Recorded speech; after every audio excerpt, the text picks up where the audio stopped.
Hello everyone, my name is BatNoBX, and today I wanted to go over the different kinds of lights. I wanted to do something a bit more on the beginner side in order to help more people really get into it. So there are multiple different basic lights that are inside of Unreal. If we click this little plus on the cube icon over here, we could drag it down to lights, and you'll see there's directional light, point light, spotlight, rect light, and skylight. These are all used for different little purposes, and we're going to go over at least the baseline of what they are and how to use them. So the first one we're going to do is directional light. So a directional light is your sun and moon. If we place it down, you'll see there's no direction base that it's coming from. That's because it's just coming from a direction, so you could set up your sun and moon using the sky atmosphere if you use one. So with this, we can hold Control and hit L, and we can drag it around using our mouse, and it'll control it as though it's a dome or sphere around. And it really lets us set it up however we want. You can just move your mouse around in order to do this. So yeah, with this, it's important to note that it can be used for both the sun, and then if we take the color and we darken it down and turn it blue, it can also be used for the moon. It's important to know that this is a very powerful tool, and it's also required for one of our other lights, which we're going to go over next. So what we're going to do is we're going to get rid of this ceiling, and then we're going to drop in something called a skylight.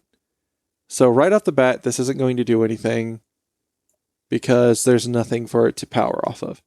This is requiring a sky atmosphere, which itself requires a directional light. So if we click this, and then we go back down to the the visual effects, we can drag in a sky atmosphere.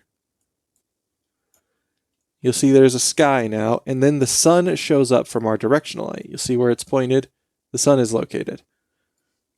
So now that we've got that in here, we need to look at our skylight, and let's go ahead and switch it to movable again so it's dynamic. You'll see that it now lights up this area. If we brighten it, you'll see it controls everywhere on the map that the sky is around. Set it to 2, it goes to 2, and you'll notice it goes everywhere that there isn't a ceiling. If we put a ceiling here, it majorly darkens it. So it's what allows you to get a slight bit of light underneath your trees and such, and it can really help your outdoor scenes function a bit better. And it works based off of your sky. It can also use things called HDRI, High Dynamic Range Image, which is a 360-degree image that is stitched together in order to allow you to have a better control and sense of the light in the area.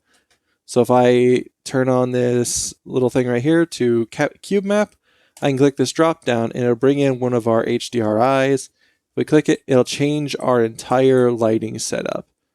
You'll see it all effects based off of this image right here, which you'll see is a 360 image. If I change this image, you'll see that it actually affects the skylight as well. So if I darken it, the skylight should get darker. If I set it to 0.3, and I set stationary movable again, there we go. We can also get rid of the high dynamic range image and go to real-time capture, and that allows it to capture based off of the brightness of the area that it is located in. So if I keep it on real-time capture and I rotate the sun, you'll see now it gets real dark. If I set it to noon, it gets a bit of red hue to it. So yeah, the skylight interprets the sky atmosphere and turns that into a light that renders across your entire level.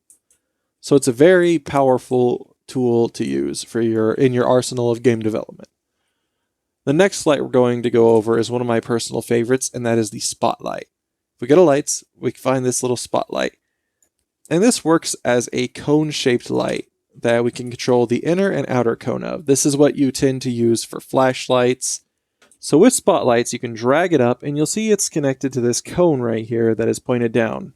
If I scroll the outer cone angle, it'll control this outer cone, and that's where the light is able to reach. And then I can do this inner cone, and that allows me to create this little fade from that point out to the edge. So you'll notice the lower this gets, the faster it dims. Let's go ahead and hide our directional and skylight. Make this a bit more obvious by sliding it over to the wall. So if we see the walls lit up all right now, Then if we raise the inner cone, it brightens. And you'll see this slight fade, but the lower it is, the stronger that fade out is. So it's the strongest in that center point. We can see by brightening it up, and we'll see that bright right here slowly darkens and dims and fades as it goes over. So yeah, this gives us a fair amount of control in where all of our light goes. And it also is rather performant as long as you don't overburden the world with them. If you want to have tons of them, make sure to do static light, but that requires a lot of testing with rebuilding the lighting over and over again. So yeah, that is a spotlight. Make sure to control using the attenuation radius. The attenuation is used for the spotlight, directional light, and rect light. The spotlight is unique because it only goes in one direction. Attenuate, it'll only go in that cone direction however far I want it to go. The spotlight is one of my favorites because it is very versatile and usable in many different situations. I use it for most of my ceiling lights unless I have a large room.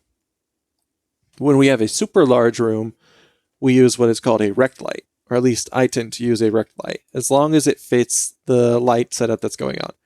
A rect light stands for a rectangle light. So with a rect light, it goes in a sphere radius around the center point, but all of the light is going in one direction using a barn door. So if I angle this barn door, you'll see it kind of caves in towards itself. And the light is going off based off of that. If I scroll it down to the floor, you'll see it still looks like a circle, but the lower I get that barn door angle, the more solid it becomes to a set shape. And then if I extend the length of the door, you'll really see it start to become a square. So if I tighten that up, I can actually really control this into becoming a square. So if I turn that attenuation and raise the intensity, it's going to stay a square as long as I've got that barn door length. And that'll allow you to create these really strong square lights. And then you can, of course, change the angle to however you want it to be. It gives you the ability to make these really unique set of lights going on.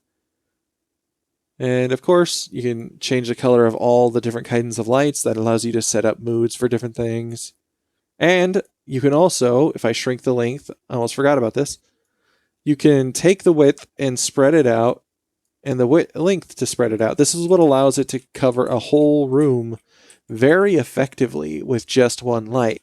So yeah, that's important to know if you're wanting to light a big room. One rect light can fill up more area than a spotlight with a more broad control. On to the last light we're going to be talking about is our point light. So our point light is very nice and usable in many different situations. This is the one that's tend to be used in most indie games a lot of the time because it sets a point area and it lights from that point. It also goes from a sphere radius like the rect light does, but it all goes in every direction. The light itself is emitted top, bottom, left, right, you name it. So I can rotate this light and it doesn't matter what angle I have it rotated to, it's all lit from the same spot. The point light is probably the most basic of the lights, but it is an extremely useful light. If you put it inside of a lamp, it's very usable.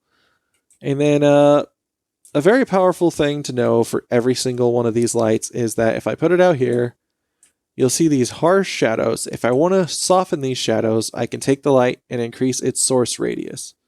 Increasing that radius even a little bit will soften those shadows. Oh yeah.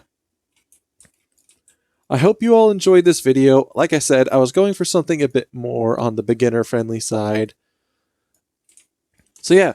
One final tidbit is if you go to Windows and then you go to the Environment Light Mixer, you can find all of these lights right here. I already have a sky atmosphere down, so it'll place the sky atmosphere. It'll also create a skylight, the directional light, volumetric clouds, and height fogs. So you can go ahead and activate that and turn all those on, and that'll give you a sky and everything to get started with an outdoor area. So yeah, now I can roll it around and you'll see everything's already in there needed for the sky atmosphere to work. So yeah, I hope you all enjoyed this video. I hope it gives you something to think about and helps you all get started on your Unreal journey. Other than that, I hope you all, if you liked it, hit the like button, hit the notifications if you want to see more videos, and please consider subscribing. With that, I hope you all have a good night.